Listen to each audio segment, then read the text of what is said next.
jazzing up your day with a touch of soul. The Living Room on 938 Live. Welcome into the Living Room on 938 Live, and we've known her from her days with Urban Xchange and Parking Lot Pimp. Now she's struck out on her own. Miss Vandetta is about to launch her brand new LP. These days she's also calling the shots at our sister radio station, Lush 99.5, as assistant program director. So how does one go from singer to DJ to managing a radio station and still releasing music? Well, that's a question for Vanessa Fernandez. Thanks for joining us this morning. Hey, Howie, thank you so much. These days it's Miss Vandetta, is that right? You know what? I dropped the Miss a couple of years ago, so it's just Vandetta. Okay, so it's Vandetta. Thanks for joining us today again. So how do you like yelling at people these days? Because you're assistant program director at our sister station. You know, I don't really yell at people that much. I think my managerial style is pretty much I find what's great about the people I work with, and I figure out ways to enable them. And they understand your stink eye. So once it's yelling not required. I do have a strict face, like, you know, and I think that I think also the experience helps to know that, like, you know, there's probably a mutual respect between us because they understand that I know what they've gone through. So yeah. Also, because it's radio, I have to describe to you Miss Vandetta. You can just let's call me drop Vanessa. Is wearing a lovely dress, nice dark rimmed glasses and everything. I think when you started to dress this way a bit, some of us were a little confused. What's going on? What happened to you were all funky and edgy, shaved head at times, or, you know, funky pants. So this was a requirement? Not that I'm complaining, I'm liking the look. I wouldn't say it's so much a requirement as it is probably just like growing older and or getting more mature, let's say that. But then I also feel that, like, it's funny because today this is probably one of the brighter colors that I actually wear. Usually I'm just in black all the in black, time. yes. So, my team is always like, oh, you're in a color today. Wow. And that's actually probably just laziness. I find black just matches with everything, which is why I just wear black. So we're honored you're wearing red today. Yeah. How are you keeping all of these aspects of your life in balance, so to speak? I mean, do you at times, whilst banging out reports, think about, I think I want to write a piece of music, and then suddenly be distracted that way, or vice versa? I think it's kind of a little bit of time management, and then also I think having done this for a while, I kind of understand my own processes of how I work. So I know that I'll need to have time and space to actually feel inspired, or at least, you know, go to museums or chat with friends or listen to new music to get some sort of inspiration. And then I kind of just plan my time. So I know most of the time whenever I go on leave, I'll take all my equipment along with me to wherever it is I'm going to, and then just start to work on ideas there. It's a lot of it is just kind of like planning, I think. And I think I'm just better at planning now than when I was younger. I'm sensing our MediaCorp facility is not quite inspiring when it comes to creative process. Inspiring in a different way. I think, like, here, I wouldn't say... I mean, with Lush, for example, the music there is definitely very inspiring. The team is very inspiring. And I think also, like, for me, like, it's not so much about, like, certain things you'll need to kind of jochok yourself, right? Find ways to get that stimulus to be inspired. But I think also it's also about being aware of how you can find inspiration just in your daily life and interacting with people as well. People often talk about how daily lives beat them down, make them feel a bit, oh man, I just want to, at 6 o'clock, I'm going to go home, lie down on my bed and not get up. Yeah. So how do you keep yourself going? I think that's what music is for me. It's that form of catharsis. I think there's definitely been a lot of discussion on how the music from Singapore sometimes comes out a little bit sort of like sad or gloomy, and it might be the product of the environment. But I think, like, that's the beauty of music is our ability to use it as a form of catharsis, as a kind of coping mechanism. I think all art in general kind of helps you with that. So I'm just really lucky that I caught on to that at a young age and had some time to grow and develop it, you know? So what's the most challenging part of the day now? Oftentimes when we talk to musicians, they talk about their day jobs and they say it's just to pay the bills, just so that they can continue doing their music. What's challenging about your day these days? I think when you accept that idea that, yes, I am doing this day job, and yes, it's kind of a means to an end to maybe like fund my hobby of making music. You kind of learn to accept your day job. And I'm very lucky because I work in radio. I cannot complain because no matter what, like very few people have the opportunity to work in music and also make music at the same time in this kind of way. So I'm very grateful for that fact. I think the most challenging part of my day it's probably just waking up in the morning. I hear you. I hear that. Yeah. So no point talking about music. Let's have a taster. The new album is called Use Me. It'll be released in a couple of days. Yes. We're happy to have a advanced copy, so to speak, as I rub my hands with glee. So the title track is called Use Me. It's a cover of a Bill Withers track. Yes. Tell us a bit as to why you decided to pick this particular song. I've worked, so the LP is going to be out on Groove Note Records. Ying Tan, who has also put out stuff from Jacinta Abisheganaden back in the day, he approached me several years ago. We kind of like slowly just got to know each other as friends and colleagues, and then we recorded this album in January at Ocean Way Studios in Los Angeles. The Bill Withers track, he actually sent me a bunch of tracks to kind of like see which ones I sort of liked. And this one in particular, I absolutely love because like a lot of people remember Bill Withers for Ain't No Sunshine. And I feel with this song, there's this groove and upbeatness to it. And like the guitar is doing one thing, the bass is doing another, and then the drums are just kind of like accenting in moments where you wouldn't really expect. So like musically, a bit like they're doing their own thing, but strangely it all comes together. Yes. And then the actual like, you know, the feeling and the meaning behind that song can be a little bit sort of, it's not necessarily a positive thing, but it's also a kind of acceptance you hear as the lyrics sort of go along. And I feel that pretty much represents how I feel about making music as an artist and having a certain reputation as well. Like, you know, once you kind of go out into the public space, your life is not really your own anymore. There are expectations as well. There are expectations, and you can choose to just be overwhelmed by that, or you can choose to accept it and rise to the occasion. So yeah, Use Me. Use Me is the title track of Vanessa Fernandez's new album. It'll be out in a couple of days. Let's have a listen. Use Me on 938 Live.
Getting used, yeah, just keep on using me.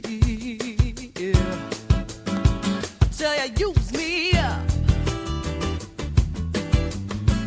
Oh, till you use me up. Hey, my big brother sat me down in a room and he talked to me.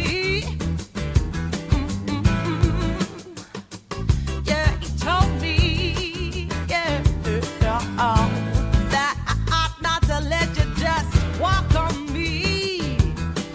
And I'll show he meant well. But when I saw was through, I said, brother, if you only knew, you wish you were in my shoes. Yeah, just keep Signature gravelly tones of Vanessa Fernandez. Her new album is called Use Me. That's the title track. More with her in just a bit on The Living Room, 938 Live. A touch of home in the office. The Living Room on 938 Live.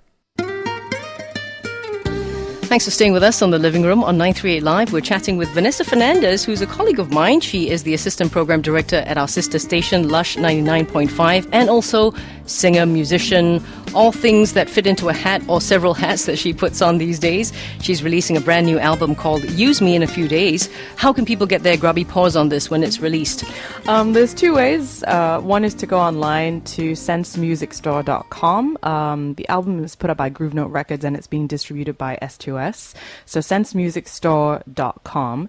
And if you want the LP, because Groove Note is traditionally actually a vinyl-only label, Also, will you release it in vinyl as well? yes, For the audiophiles. It is, yeah. They know what they want. Totally an audiophile label. It's going to be at Roxy Records, which is on Coleman Street. Sounds good. So, what was the inspiration for this particular album?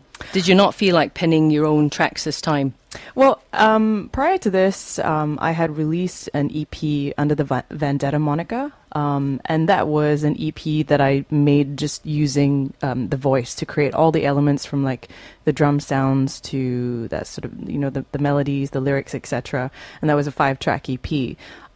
Going back to this was kind of like a little bit like going back to my roots in some way. I guess every musician in Singapore, I would say, especially if you do the live circuit, you start out performing covers. And I was very drawn to doing this project because Ying from Groove Note Records, it being an audiophile label, the focus is really on sort of like quality of recording. And so, working at, we recorded it on Ocean Way Studios over like 3 days, because it's quite expensive, but over 3 days. And we had this wicked lineup of musicians. Tim Pierce, who arranged a lot of the music. Michael Jackson's Black or White, that guitar riff. He's the man who made that riff. Leland Sklar, who was on bass, has toured with like James Taylor and Hall & Oates. And there was a lot of other like key musicians who came onto this project. So we recorded it all on tape as well. So like totally analog. And that was why I wanted to do this, because I was very intrigued by the process. So yeah, I think it's like a nice point in my life, I guess, to do that. And I kind of do a lot of different things. Like I like to do the electronic-y stuff with Syndicate, and October, and then I also like to do this kind of just more organic or natural live stuff under the like Vanessa Fernandez sort of moniker. And a lot of times people tell you like, oh, you can't do that stuff, but well, it's my life. Yeah, I'll just do it. Why not? And oddly, I was going to ask you what your favorite genre of music is, but that sounds like it already. Yeah, really depends on your mood sometimes, right? Yeah. Probably, I would say it's more rooted in soul, whether that's in a very organic sense or in a more electronic sense. Soul is probably my go-to genre. Yeah. So, if someone were to ask you who didn't know you, hello, my name is so-and-so, it's nice to meet you, Vanessa, what do you do? What would the answer be?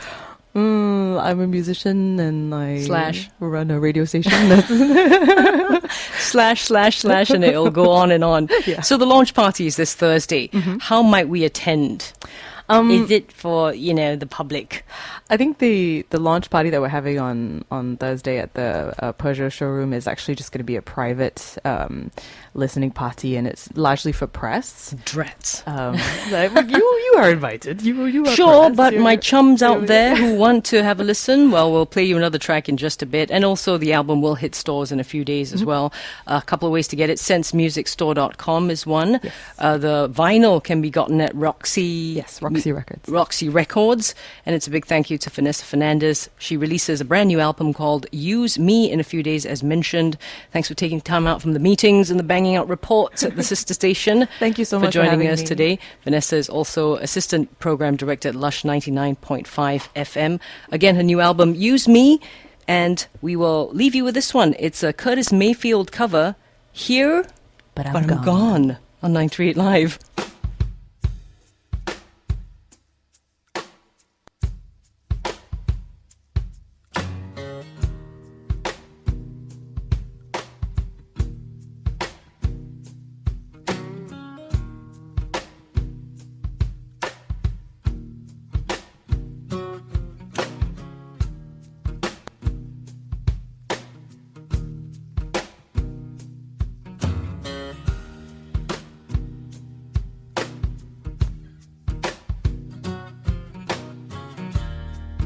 did I get so far gone?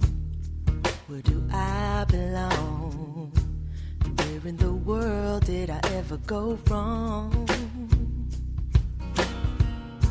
If I took the time to replace what my mind erased, I still feel as if I'm here but I'm gone.